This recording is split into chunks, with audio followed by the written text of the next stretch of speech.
Krazy from the 504 Boyz is here. What? Huh? Now, we've had you here a few times, and but for those people who might not know who you are, let's kind of briefly go through how you grew up in Louisiana. New Orleans, Louisiana. New Orleans. Yes, sir. Yes, sir. The 504. Yes, sir. The 504. That's right. And when you were growing up, because one of the reasons why we're going to have more rappers on the next few months is because it's 50 years of hip hop. Man. And so you guys obviously had something to do with making hip hop as well known as it is today. But it also inspired you. When you were growing up in Louisiana, who were you listening to? Rakim. Okay. Yeah, that's my favorite MC ever, man. You know what I'm saying? Hit the studio. Yeah. Because I'm paid in. Go, Clark. I was listening to LL Cool J. Yeah. All the boys. Cool Mo D. Yeah. Yeah. Just all the regular hip hop artists. Then you take it to the West Coast with NWA. You know, Spice One, all those guys. And, Too Short. Right. Too Short for sure, because Too Short had that. He had that beat. Boom, boom, boom, boom, boom. I feel like he doesn't get enough recognition. Tells. He don't. Too Short music was so bad. You get into that. I used to have a boombox on my shoulder. And that guy used to sell the tapes out of his car. Yeah. Freaky Tales. Talk about a hustler. He's got at least 20 albums now. I love him, It's man. crazy, Yeah, man. Short Dog. If you go back and listen to that old stuff, man, you be in a day. Now the souls are 10 minutes a piece. He's telling you a story. Yeah, I've been a drunk the whole bottle of Hennessy listening to the show. You know he gonna say it 1,000 times. What's my code word? Yeah. You know he gonna tell you in a minute. Now, when you were growing up in Louisiana, you're listening to these rappers. Yeah. When did you decide I want to do this? Were you really musical growing up? Yeah, I used to stand in front of the TV and watch everybody rap, and I used to just pretend I was them. And so that's something that inspired you to pursue that avenue. It's not something you just really fell into. You're like, I want to do this. I saw it, and then I started playing around with their words, and their words became my words. Like when I used to sing their songs, everybody in the room be looking at me. So they started asking me to sing the songs. Like, they be like, Krazy, do that LL. So I do that. My radio, believe me, I like it loud. They either rock the bells. And I used to run that. I used to run it word for word. And people start saying, man, we think you got it. Like you. I said, man, I'm doing LL. They said, no, man, you got it. Yeah. And I just used to be good with words. Like words is, even when I was a kid in elementary before I became a knucklehead, I was winning spelling bees and all kind of other stuff. Yeah. So you like the English, like kind of I like Eminem. playing with words. Like I used to read so fast, the teacher used to say, you know, a lot of kids will get up there to read and then they'll look like the words on the ceiling. Yeah. You know, the ones when they ask them a question and their eyes on the ceiling. That was me. Oh, I hated reading in public. You know. I think I'm slightly dyslexic. I don't know if that's for sure. WebMD says I might ain't be nothing wrong with slightly. that. Ain't nothing wrong. Hell, there Yeah. might be some notes or something you ain't telling me. Right, exactly. Yeah, I wrote all the stuff on the ceiling the day before. I'm having a personal conversation with God. Yeah, Excuse yeah. me. Thought he was going to give me the answers here. Yeah, he's going to give me the answers. Yeah. I don't have them. But so I started doing that, like just playing around with my words. Like I just used to play around with words a lot. And in time, I found my own words. Like at first, I used to freestyle. Like when I first went to the studio and started doing music as a teenager, everything that came on my mouth, I could go in there and just freestyle a whole album. But then it got to the point when you freestyle, you kind of be using the same thing.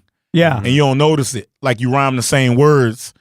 So I just started writing. I just was like, my bro, his name was Sam. He'll tell me all the time, you got to start writing. So then I wound up being in the hood. We run around the hood. I used to have a tablet in my pocket while we outside playing. I just had a tablet. Now, a tablet, we have to define what a tablet is for this generation. It was an actual piece of paper, multiple pieces of paper that were kind of binded together. Right, I'm a dinosaur. Sorry. Yeah. No, I mean, when you say tablet these days, everyone's like, he had an iPad in his back pocket? Yeah, you do say tablet. Yeah. That's somebody stole it. They just stole it and made what they want to make it. Exactly. They just redefined our redefined generation, the tablet is a tablet. Right, a notepad. Notepad, yeah. But I used to have that in my pocket with and I used to just write. I was like a hood reporter. Like everything I see, I wrote about. If I see a crackhead, I wrote about it. If we playing football, I wrote about it. I rapped about it. I started putting songs together with all my friends, like putting their names in the song. Yeah. Because back then I used to go from we used to have a little tape recorder. You used to press the record. Remember the little tape recorder? Yeah. And I would play the radio, play the beat on the radio, and I would record on tape recorder, and I would just rap in the air. So I started putting all my stuff on tape. And I would put everybody in the neighborhood name in the song because they're going to play it in their car. Yep. So I'll put their name. Everybody want to play it because I'm saying their name. Yep. That's so awesome. before you know it, everybody in the hood was listening to my music. Yep. Every time I went out, oh, man, that's hot. But I had to put all of their names in. I never missed nobody. I say who I'm missing. And then I do another song if I miss somebody. So everybody had my stuff. They had to have it. It was like drugs because they was hearing me rap about them. It was a community thing. Yeah, they it were was a part of your success and your art. And all these years later, they still ask me to do them songs. I said, you crazy. We had local rappers too like that. I used to listen to like Gregory D, Manny Fresh.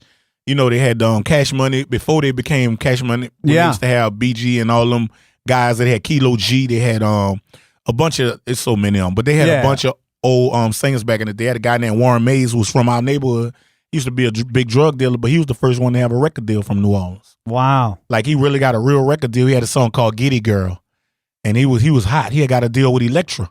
And he was like the biggest dude. You remember the Miami Vice show? Yeah. Remember the calls? That's Clark's favorite show. Remember the calls that used to come up like that? The IROC? Yeah. That was his real life calls the feds took when he went to jail. Wow. And they put him on that show. That's hilarious. That was his real life calls that he was riding around the city, and when the feds got him, and he had a $2 million bind. He bonded out. He was afraid he can't do that now. You know, the feds won't let you go. But back then, he spent $2 million. They all counted it out, and he walked out of jail. This was when I was younger. So I'm seeing somebody do something like this. I'm like, aren't we supposed to be poor? Yeah.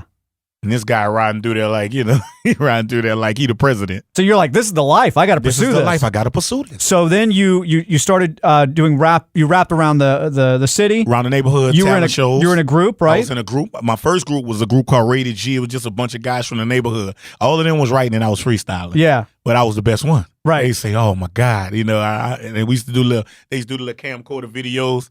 And we watch them all day. The big old VHS. That big old heavy elephant on your shoulder. Yeah. Always a big guy needed to do that back then. And then I did another group called the Terror Unit. I did a bunch of groups, and then Murder Inc. We did a group called Murder Inc. We was the first. If you look it up, we was the original Murder Inc. Before Herb got in, Ja Rule and all them guys. Yeah. We had Murder Inc. It's online now. We was the original ones. But our CEO wound up getting killed. So when he got killed, the company kind of went under. Right. And then I did my solo thing. And that's when everything hit. When I did my solo thing, I put out an album called Shed Tears for the World. I signed with a label called Rough Era Records. And I sold 150,000 local. Wow. So I was a big deal. At the time, Baby from Cash Money Records and Master P, all of them was bidding for me at the same time. But what happened was, see, Murder used to come to my shows. Like, I used to be rapping, and I look in the back and see a tall guy and see all the goals. Man, who that is? He'd come with them bottles of Moet back then. He said, man, I came to check you out. So he hadn't already scouted me, and I liked him. Yeah. So I chose to go to No Limit over Cash Money, but at the same time, I was talking on the phone with Birdman every day. Yeah. He's like, man, what you doing? I'm like, you know what I'm doing? Getting this money in the project. So anyway, that's right. I'm ducking bullets and talking to Birdman. Yeah. I remember you were telling me the story about when he wrote you the check. Like that whole story of how he come down the stairs, that whole thing. Oh yeah, he came downstairs and gave me the tank, and he told me to get a bank account. It wasn't even a check; he wired it. Oh, he wired it. Yeah, that's he came downstairs. He said, "Man, you got a bank account?"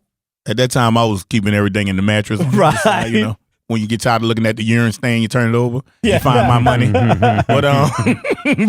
Yeah. So we don't pee the bed. Right.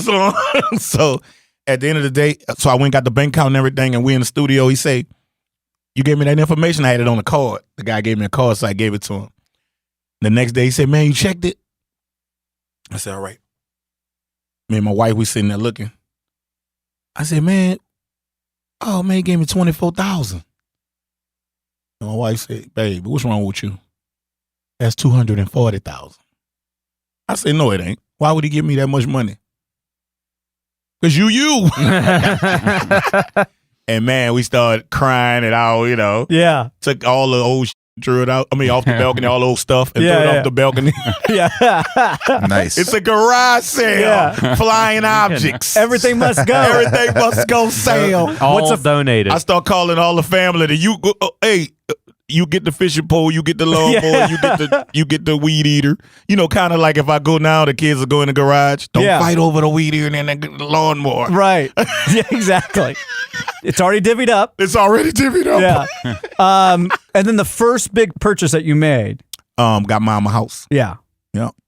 Bought your mama house. As you should. Mm-hmm. That's the first thing I did. That's the first thing before I did anything. That's what I did. Yeah. That's what you got to do. Absolutely. That's what you got to do. You got to take care of family if you can.